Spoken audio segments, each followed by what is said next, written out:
There's this little baby boy laid at the side of bed, and he's just basically screaming for me to help him, and I can't help him. One of the main things I get asked at the moment is what it's like struggling with mental health, what's the day-to-day issues, and what's sort of like the routine you go through and how it's affected you since you've left the police. So breaking it down on a day-to-day basis of how my life works, I get up in the morning. Getting up is one of the main things you've got to be able to do when you suffer from mental health. So many people that just like want to lie in bed and not face the day, so to speak. So it takes a lot of energy. I know it sounds stupid, just to open your eyes and sit up and say, right, I'm going to do something today and make a bit of a difference. I get a shower. I've always got to get a shower in the morning because I know it sounds stupid, it cleanses me from the night before, makes you feel fresh. But that's when my head starts turning over, when I'm in the shower. So when I'm in the shower, every single day, I think of as many ways as I can possibly think of that to commit suicide in a less painful way as possible. And then straight after that, I think of 10,000 reasons why not to do it, such as friends, family, life, and everything else. So that's like massively David and Goliath, and it overweighs the suicide and crushes it. And you can see why some people don't have that sort of like level. So if you're waking up some morning and start thinking about suicide and it's that much, but you've only got this much family and friends, why that can start overshadowing your normal day-to-day life. I get dressed, and being honest with you, I don't care what I look like. I just throw some clothes on in the morning. I don't ever iron anything. And then I go downstairs. When I go downstairs, my partner, Millie, has normally got post-it notes, and she's wrote them on the worktop of things to do that day, such as put the washing in, make the phone call to the bank or the doctors, book this in, go get your medication, pick kids up at this time, don't forget to do this, that and other. Because how it works is when I was really poorly, I couldn't think more than 20 minutes in front and 20 minutes behind. That has spaced out a bit more, but it's not so much, probably 40 minutes in front, 40 minutes behind. After that, I'll forget roughly what I'm doing. So I've either got to take photographs of them and put them in my phone, or I've got to send myself a text at that time when I'm going to be going out. 9 times out of 10 she'll leave me a shopping list. I'll set off and go shopping without the list. And back to what people used to say about when they leave the house and I've locked the door, so you try the door again. Well, I'll be halfway to the shops and I'll realise I've forgot my phone, my wallet, my phone's got the shopping list on. I don't know if I've locked the door. I've got to go back. And that's like the hard parts, as in your day-to-day functions. When you say, but this, when you go shopping and you're thinking about picking shopping up, and then you're thinking, right, I'm going to go do this today. I'm going to visit this person, that person. You don't have anything past what you're doing at that time. You do not have what am I going to be doing in half an hour, what am I going to be doing in an hour to 2 hours. You're living 20 to 40 minutes that day, and then every single day it's exactly the same. If I go to the gym, I'll go to the gym, or I'll try and do something, wash the car, wash the van, wash a motorbike, or do something at that level. I love work, and since I've been out of work, all I want to do is work, but I can't work at the moment because I'm not well enough. So I'll do anything like cut someone's grass, or do some painting, or do some stuff in the garden, just to try to keep myself active all the time. At the end of the day, I've got to go pick the children up, and if I remember, that's brilliant. Sometimes I've not remembered. I've got halfway to school, I've had to phone my partner in tears, not knowing how I'm getting to school, even though it's only half a mile from my house. And pick the children up, make them some tea, and then I go to bed, and it all starts over again the next day. How your life changes from that moment, you're trying every day to push that 40 minutes boundary into an hour, or maybe into an hour and a half. But coming out of the police, it has got to 40 minutes, and hopefully within next year it's going to be up to an hour and a half, and it's going to go on and further. And it's the only sort of like time I can start to see the future and how it evolves for me. In regards to friends and family, there's a massive stigma about having a mental health, because first thing you do is you look normal. You don't have something hanging off. You don't have a walk with a limp. Everything you do, you go to shops and they go, oh, this man looks normal. But just because someone looks normal doesn't mean they're normal in the head. you battle constantly every demon you can think of. Everything from your diet goes off, to your sleep pattern, to crying myself to sleep most nights. I still have the night terrors, and they're always going to be there, but they're not as violent as what they were.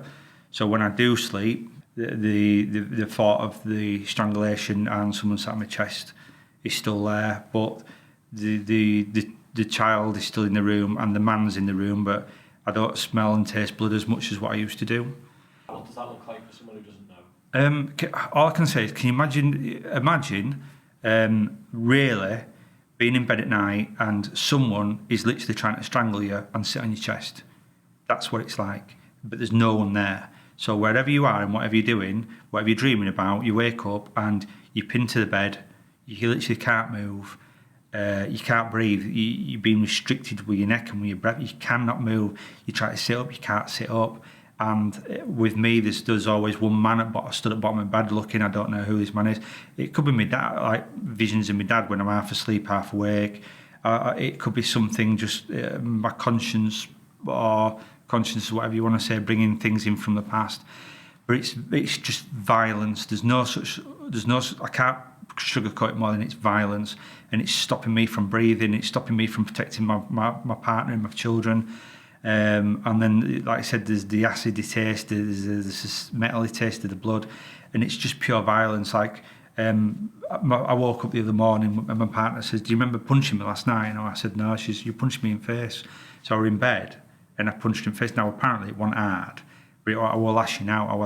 It was that physically violent in bed when I'm thrashing around with the night terrors. But I'm awake. If you looked at me, I'm how I am now, and I'm awake, but I'm not. I'm just completely asleep, and it's all in your head.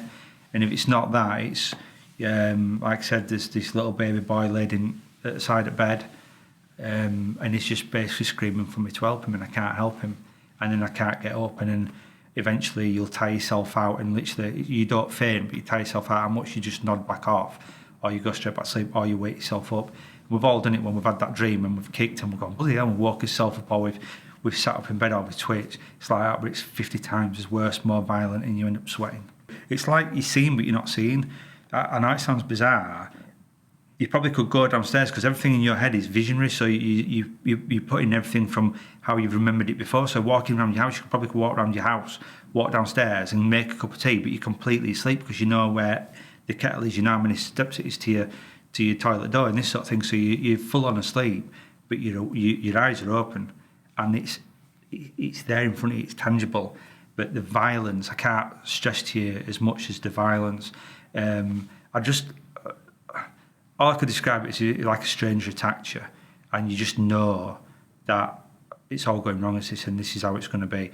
And that's like majority of most nights I go to bed, and then I sleep 2 or 3 hours and I wake up, and then the day starts on, So you can see why people get to the point of saying I can't cope. My family back me up 100%, and my family have been fantastic. I can't give any more than that about my family. Friends seem to come and go. Your true friends are your friends.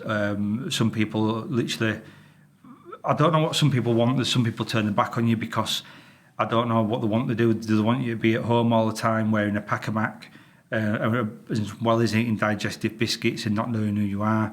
Or do you want to sort of like move forward and progress in life?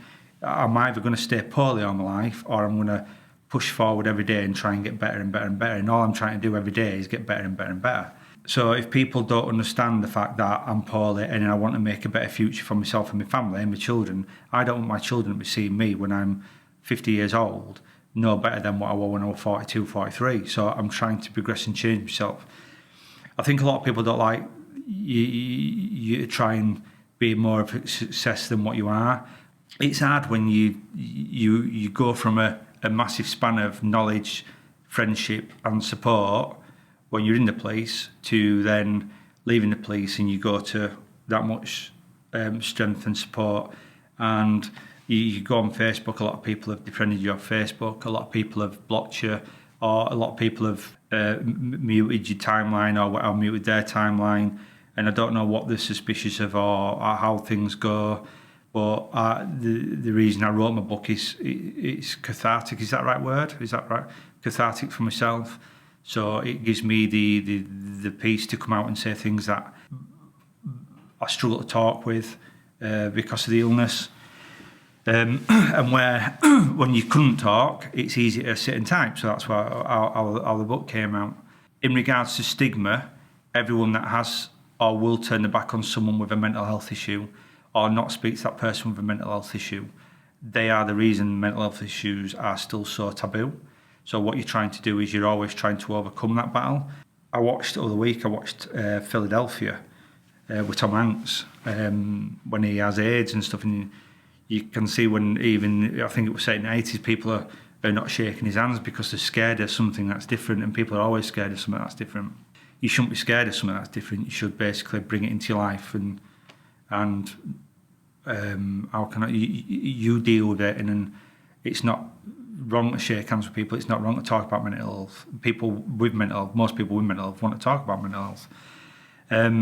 So that in itself is a massive weight on my shoulders, is thinking about how people deal with my issues of the mental health and my stigma with it.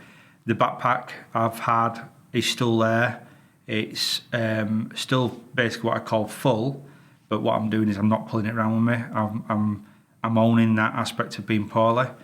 And then because I've owned that aspect of being poorly, I feel like I'm moving forward in life, even though it's slower. Yeah, I've been a police officer 19 years, and it's been exemplary service and devoted service. But that's a chapter that's been behind me now. So now, coming out of the police, I don't want to shrug the police cloak off, so to speak, but I want to be able to be known for Ben Pearson, who I am now as a person, someone obviously dealing with mental health issues and moving forward. So that's why we started the YouTube, so people can understand what it's like, where if you're told you can't do something, you're told you're poorly, you can succeed. And then what we're trying to do now, between obviously the team, yourselves and Josh and everybody else, is show that whatever you want to do, even if you are poorly, nothing in life should ever hold you back. You should never be told that you can't do something or you're never going to succeed. What you should be able to do is when you've got something in your mind, whether you want to join the police, fire service, ambulance, you want to be a doctor, a pilot or whatever, you should reach for your goals, reach for stars and never give up hope, because that to me is what makes life worth living. So even if you have got a mental illness or you've got some sort of illness, you should always be true to yourself, be the best person you can be and look forward to the future. And that's what I'm doing now. What to you do you think the future looks like? At the moment I can't see the future, but what I can see in the next 40 to 50 minutes looks bright, and I feel happy. I haven't felt happy in a long time, and don't get me wrong, I'm not healed. I'm far from being healed. I'm far from being normal again, and I don't think I ever will be, but I'm happy in my own skin. I'm happy being who I am as a person. And then, as we were just talking, there can be some negative comments that people, the 99.999% of comments that people put on YouTube are absolutely fantastic and brilliant, and the support you've shown is fantastic. But you always get that one person, fat bastard or all coppers are bastards and this sort of thing. So that person has got up, sat in front of a computer and maliciously said something negative to upset somebody else, and like being a troll, where that now it's just shrugged off. It doesn't bother me, because everything, rather than being in the negative land, I'm now in the positive land. And I never knew how much, and I'm not being a hippie, but I never knew how much love, support and kindness there were out in the world, where I always thought the world was 99% hate and destruction and pain, when it's not. It's only like 2% destruction and pain, and the rest is brilliant. So how I feel now in my life and in my skin, I'm really, really happy. How has the support from people on YouTube and how has starting a YouTube channel affected your life? I can't put that into words. It's like, it's gone from, like I said, nothing to 40,000 subscribers and over 2 million views in just over 3 months. It's gone ballistic, and I never wanted, I didn't do this for any sort of figure rating, if that makes sense. I did it so I could talk to people behind the camera and say, these are the issues I've had and these are the signs to look for mental health.